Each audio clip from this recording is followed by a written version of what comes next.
Eli Manning stays on his feet. It is caught by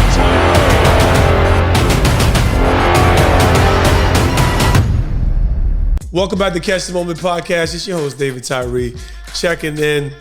You already know, every week we're trying to get you where you need to go. Getting great done, getting you on the process, working through the pain points to deliver you to your next moment of success. Oh, listen, I got one tuned up here for you today.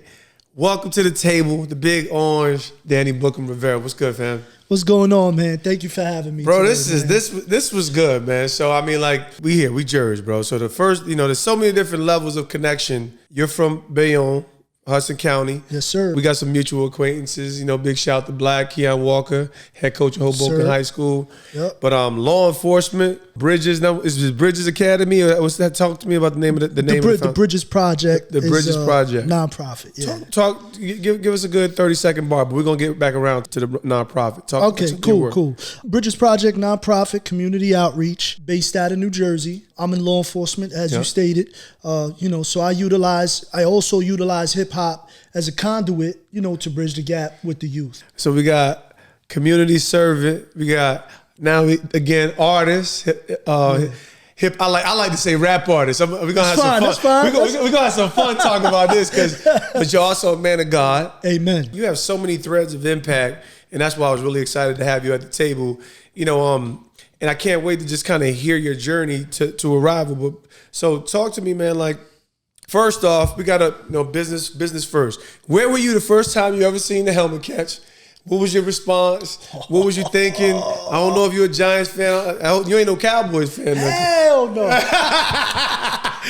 It's all good. Just give me your thoughts. Anything you can remember when you first saw the helmet catch. Oh, man, I'm glad you brought it up first, man, because I didn't want to seem like a groupie. It's all good. I love the catch, But listen, man, I'm a huge Giant fan. No doubt.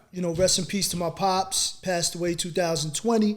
Huge Giant fan. So I remember, watching the games as a young kid, growing up, watching the Giants. But when you caught that ball, I can't say specifically where I was at the moment, what house I was at, because we moved around a lot. I got you. But I remember being ecstatic when you caught the ball. You know what I'm saying? Obviously, amazing catch, to say the least. Yeah. Man. So, historical, legendary catch. No, big respect, man. I mean, like this. That's always, you got to have a lead in, man. It's that moment that we all remember.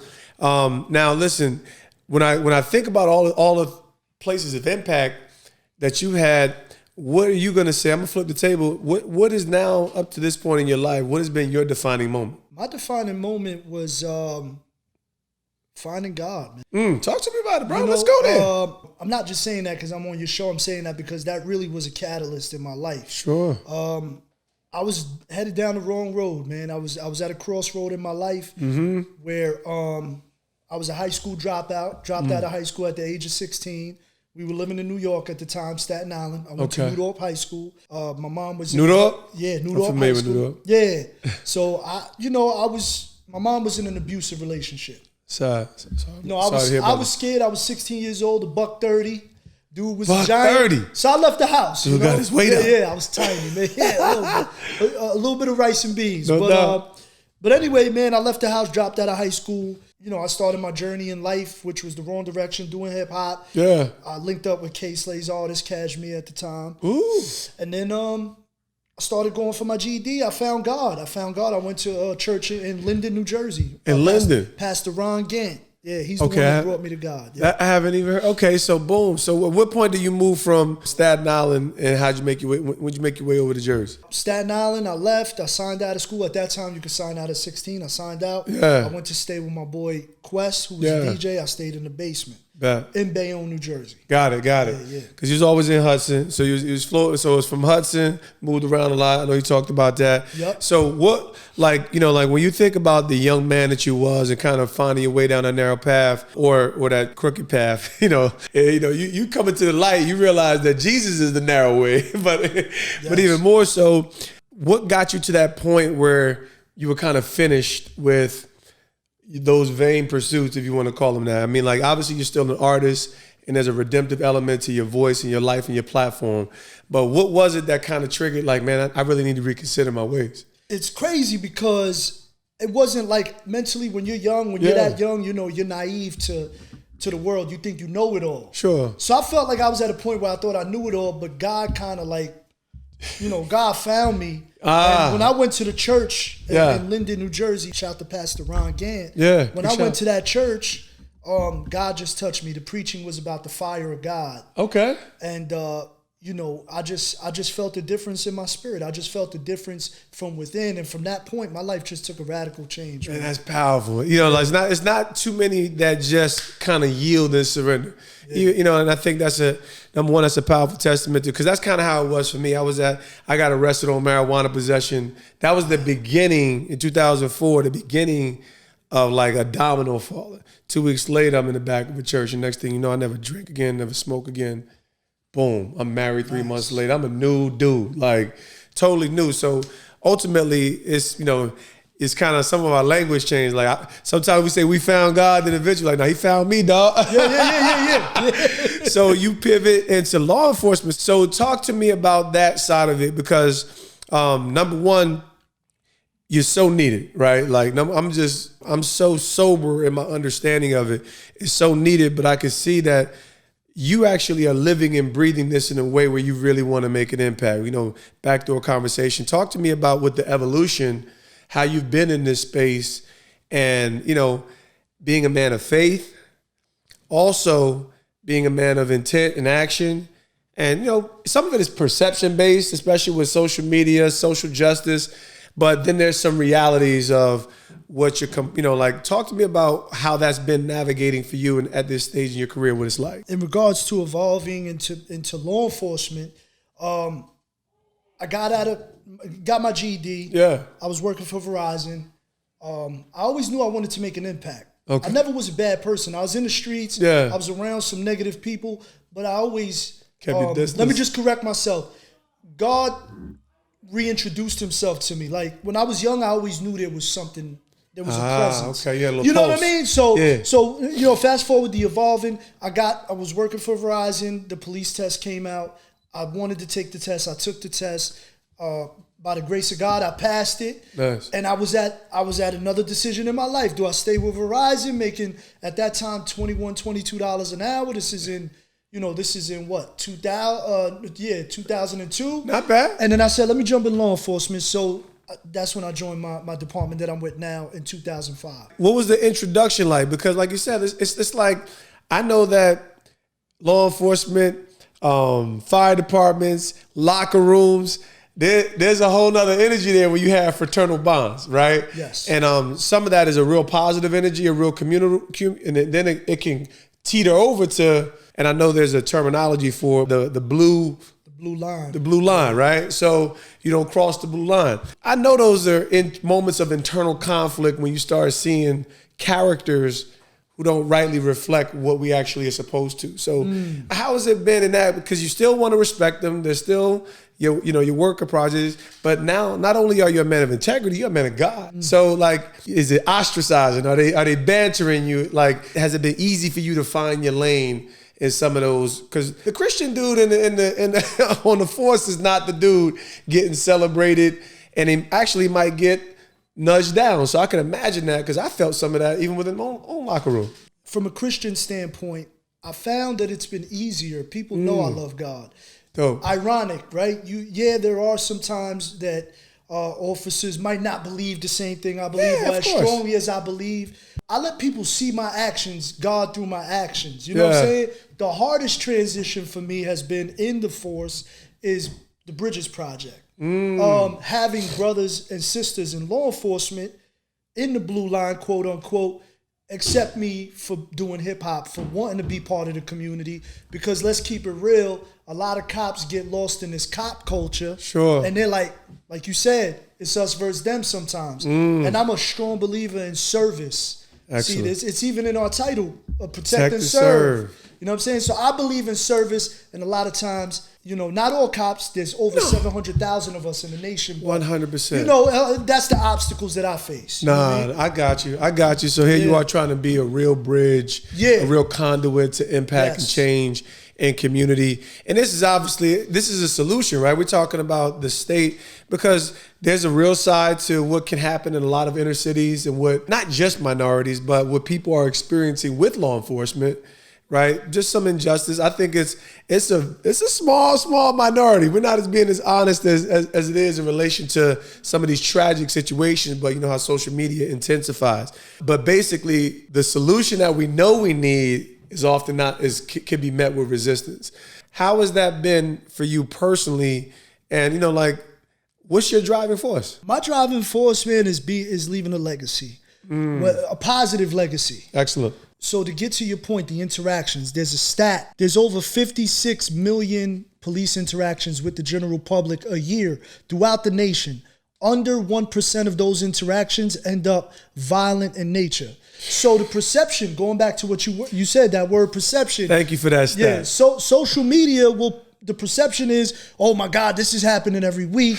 That's not the truth. The truth is that 99% of the time, there's no violence. There's no police action needed. You know what I'm saying? I've never been a instinctual researcher, so that's why I typically don't speak into issues that I haven't well vetted out. But I'm like, bro, this is really not crazy, what we're making it to be. And guess what? The injustices are horrific, but it's not what our media channels are making it to be. Nah. All right, so we talk about this whole, challenges in relation to social media, law enforcement, the narratives. How does it impact you when you see it, when you hear the public cries?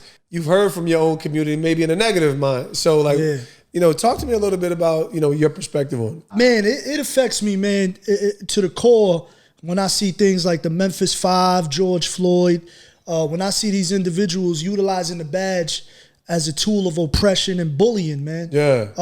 It really affects me, man, because it makes us all look bad.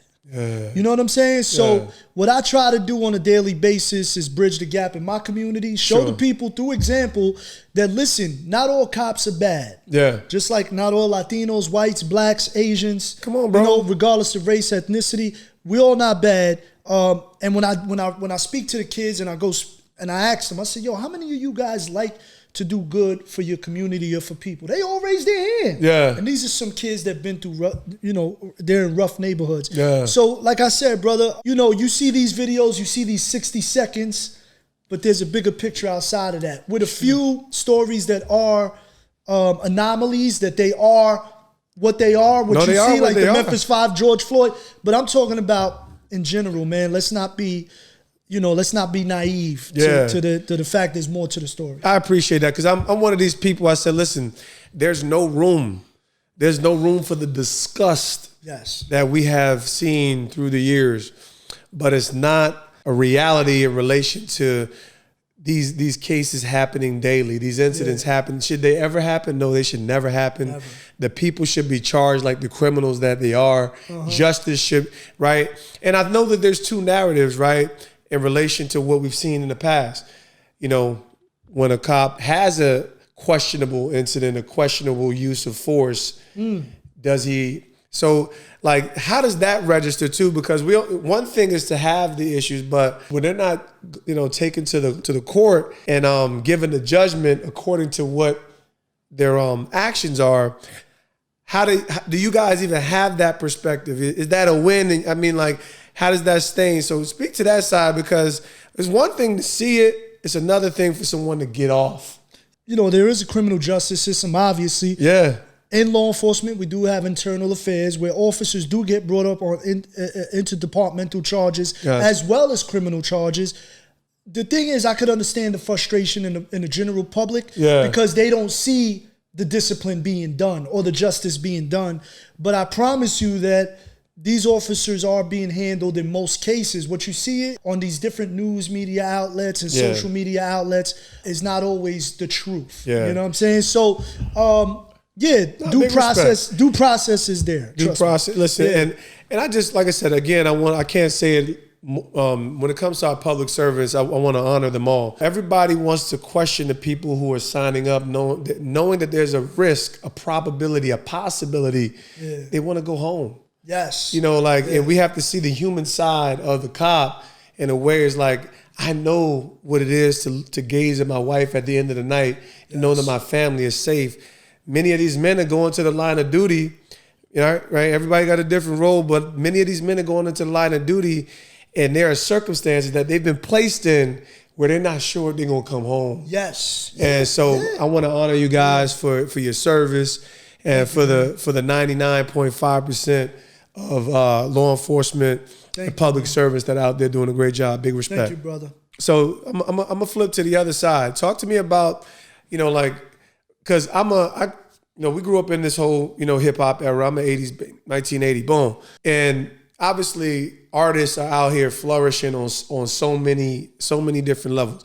Like I said, I'm a little bit of a wordsmith sometimes when it comes to like rap, hip hop. I distinguish the two because one is culture, one is so much more than just, right? But talk to me about your journey in your faith, your skill as an artist. Has it always been easy, picking that back up and just working with it, retooling it, crafting it? Because, if you're going to be authentic in it, there's this merger where it's like, hold on, I can't go that far. Yeah. So talk to me about how you've navigated that, how God has kind of brought you to the place where it's like, I'm good with this here, and I don't feel any conflict in my spirit. 2 times God gave me a spiritual pow. We say in Spanish. Paleta. Paleta, pow. So one time I was born again, I was new, I was rapping, but I had a bunch of books, 3 subject notebooks with worldly raps. And God spoke to me clearly, man. He said, stop recycling your sin. You need to throw it away. Don't even keep it where you could reach it, right? So he said, you need to just throw it away. So for me, an artist, the best way I could personify it and make an example for you is like you taking all your football memorabilia, all your memories, and throwing it in the garbage. So that's what it meant to me. It was like throw money away, throw memories away. So he told me that. When he did that, it was like the floodgates opened. This was when I was heavy in church, on fire. Yeah. And then transitioning into law enforcement, I was lost. I was suffering depression. I lost my identity in law enforcement. I was trying to fit into a size 7 when I'm size 10. And I was trying to be a cop, quote unquote. You know what I'm saying? Oh, I love that term. Yeah, man. And God spoke to me clearly, man. I wanted to make a change. I never mistreated the public though. And I realized there was a transition in me, and I said, man, and God spoke to me and said, you need to be a big fish in a small pond, not a small fish in a big pond. And from that point, man, he gave me this name, The Bridges Project, through a friend that was in jail. Shout to Johnny. He was in jail for a long time, came home, and he told me, man, you a Bridges, you the Bridges, man, and you bridging the gap. So I said, wow, and God used him. So that was the next transition for me. Beautiful, and that's where you started to see another layer of redemption in relation to the art and how it's going to connect to these communities. That's so powerful, because I'm a big music fan, right? So I think it was very easy. Like just sharing a quick second, it was easy for me. I chucked all the garbage, and it was because, man, the way God invaded my life, there was nothing else. I'm like, man, say a word, Jesus, I'll quit football right now. That's kind of how heavy the transformation was. But I had to feed these babies. My wife was pregnant with number 2. Wow. So, sobriety came in, and of course, even when I prayed to God in jail, I said, God, I didn't even know anything about God. I wasn't raised in the church. I said, God, all I know is I need you. And if you allow me to keep my job, I'd appreciate that too. That was my first real prayer. So boom, moving forward. But music, man, I'm like, and I kind of I got programs. So even when I have fun with my friends, I got songs that always kind of like trigger conversations or trigger moments. And it's just, that's how impactful, obviously, music can be. It connects to the soul. And hopefully in a positive way. Yes. So, I really love your heart, but you just said something. I had to stop trying to be a cop, right? So this gets into the identity conversation, man. And because you have so many roles, how does Danny Booker Rivera see his identity? And obviously you're stepping into a place of tremendous understanding and impact, but what is the evolution of your identity been like in arriving to this place of impact? All glory to God, man. Yeah. It's just been, it's been God working in my life. The Bible says God will give you favor among men, and he's clearly done that. He's put me in spaces with individuals like yourself where have a huge impact in the community, and I'm able to do so because I'm being myself. See, you know, he spoke to me clear, man, and he told me just be yourself. I gave you a gift, and one thing I do want to say is the most valuable place on earth is the cemetery, because there's so many buried goals, dreams, aspirations, so many gifts that God gave people that they allowed to wither away. Yeah. And God spoke to me, man. He said, listen, you're a law enforcement officer, you're a public servant, you're a peacemaker.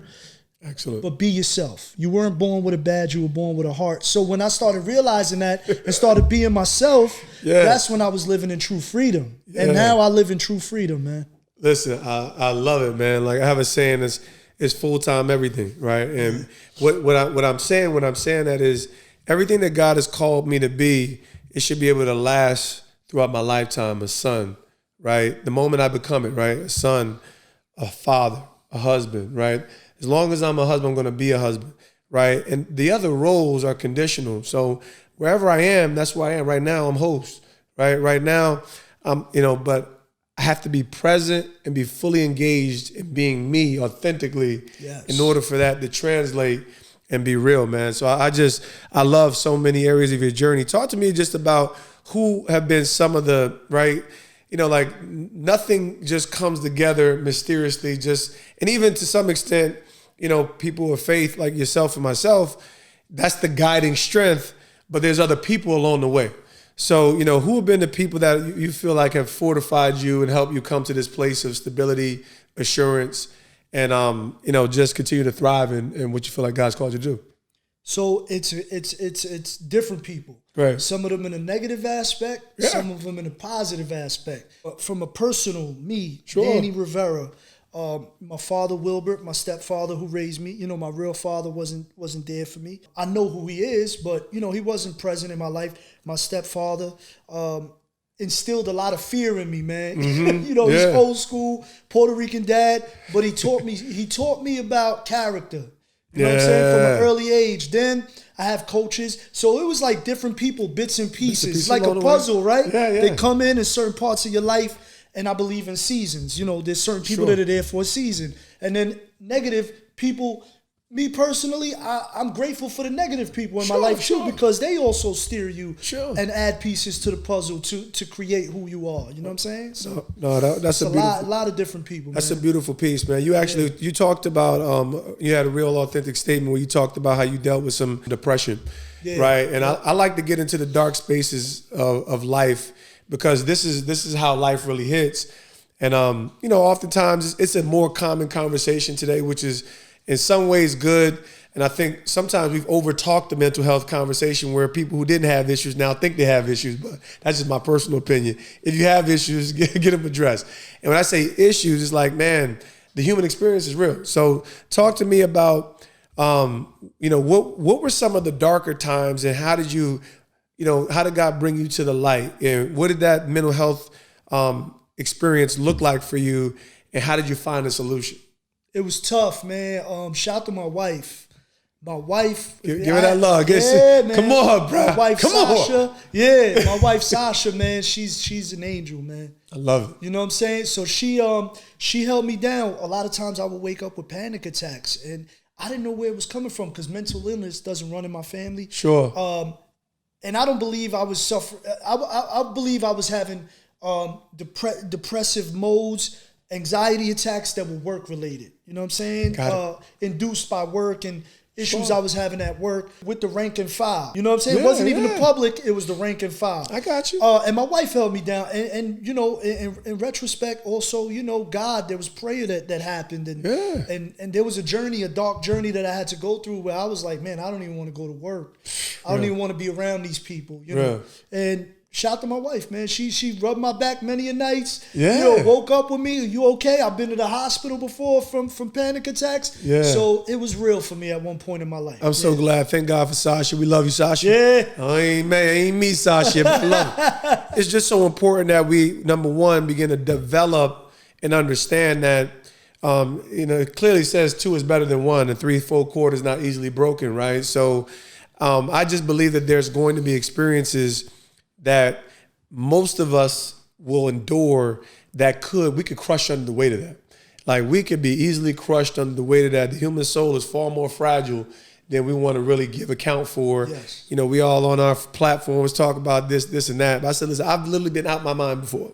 I have had, you know, like, my first month as a Christian, I was pretty much out my mind in the hospital, and God supernaturally delivered. So I have a lot of compassion, and I'm talking about, I'm an overcomer, right? But I'm talking about pretty much, you know, I can laugh at it today because Jesus has brought me out with a great victory, but nothing funny about 3 days in the hospital hearing voices. Wow. Right? Yeah. So I always want to open up that conversation because I'm coherent. I haven't had an issue since that moment in 2004, but I'm like, man, I was so fragile. Yeah. You know, just how easily we can slip into a state of fragility. So, man, thanks for being an overcomer on that end, man. I need you to kind of like, you know, kind of work with me here. Give me a story about, and I'm not going to go into the arrest arena, but, you know, something that you really felt like, you know, recently you were in a space in your service where you was like, this is why I chose this. This is why you placed me here. I got a great story. Give it to me. Real quick. I was young. I was young in law enforcement, about my second or third year in law enforcement, and I was working the courtroom. I was working it's family court. And, you know, people go in there, they fight for custody of their kids. Yeah. This 19-year-old kid walks in there, you know. He's all tough, and he's like, you know, he's fighting for custody of his daughter. Or fighting for visitations. I'm sorry. Got it. So I see him, you know, he's very disrespectful to the judge, to the process. So I took time to talk to him in the hallway. He didn't want to talk to me. You know, I don't talk to cops. I don't like cops. I said, yo, look behind the badge, man. I'm a person just like you. I got a daughter. At that time, I got a 16-year-old daughter. So I was like, listen, I got a daughter. I understand. And I commend you for doing what you're doing. You're a stand-up guy. You're 19 years old, and you come in here trying to see your daughter. So I said, let's talk. So we talked. I told him one thing. I said, listen, man, you got a father? You got anybody that you know, mentors you? He's like, not really, man. It's just me and my mom's. And, you know, I said, well, listen, I'm going to tell you something, man. I believe in you, bro. I believe you could break that curse. You could break that cycle. But you have to believe in yourself, brother. But I believe in you, man. I see something in you because you're here. You're here. Fast forward, I'm in the gym, LA Fitness C Caucus, right? Nice. I'm in the gym, C Caucus. I get a tap on the shoulder. Big dude, right? Yeah. So he goes, yo, man, you remember me? I'm like, damn, what did I do, man? He roll up on you? I'm like, damn, what did I do, man? He's by your side, big guy. So I'm like, damn, man. So he's like, yo, you don't remember me? I'm like, nah, man, I don't. Now, this is 12 years. 12 years. So 12 years by. 12 years went by, approximately. Yeah. So he goes, yo, let me talk to you. So I'm like, a little hesitant. So I'm like, yeah, what's up? He's like, yo, you don't remember me? Yeah. You know, I was in room 208. I was fighting for my daughter, bro. So I'm still listening. And he goes, yo, you know, you spoke to me and you took your time out and you told you, I just want to tell you. Yeah, I get goosebumps. He goes, I just want to tell you, man. He goes, you told me you believe in me, and like, yo, that really resonated with me, man. I just want you to know I'm a union welder. I'm with my lady, with my daughter. And right there, man, it just gave me more purpose, gave me more drive, and like it really resonated with me. Like, yo, this is my lane. This is what God put me here for.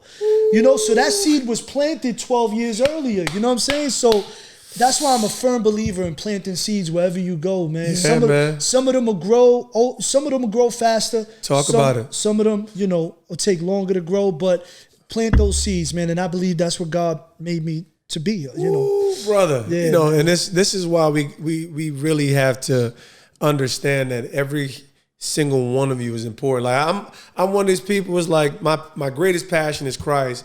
I have a platform, you know, like I said, the needs are so great, right? Why withhold love when you have the ability to give it, right? Exactly. What am I saying? I got love on tap. You know, it's like, you know, people, you know, they go to the bar, they got the beer on tap, it's ready. Nah, I got love on tap.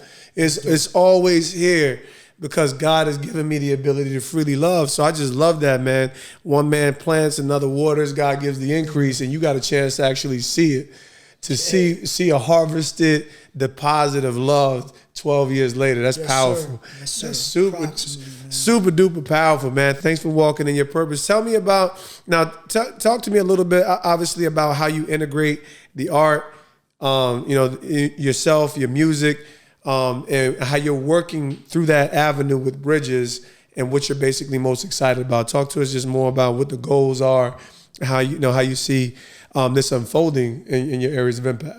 So the Bridges Project, I use hip hop as a conduit, right? I don't consider myself a hip hop artist. Okay. As more so using that as a tool in the bucket to reach the kids, because we all know, you said it earlier. Sure. Music is soothing to the soul, right? It brings people together. It does. So something about music and the gift of music. So I use it to bridge the gap with the kids. Excellent. Once I have their attention, then, my goal is to mentor and teach them some leadership qualities and build confidence in them in life. You know what I'm saying?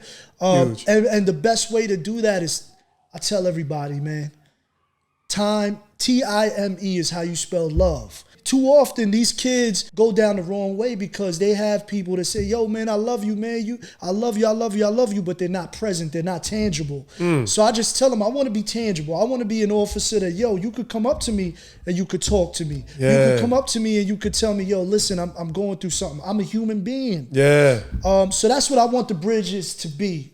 A bridge of understanding, a bridge of love, compassion, empathy, and service, so that's really what I want it to be, man. It's truly a conduit to transformation, man. I just love everything about your heart, your service. One thing that kind of comes to my mind, you have a daughter, 16 years. Do you have any other children? I got 3 daughters. Three. Woo!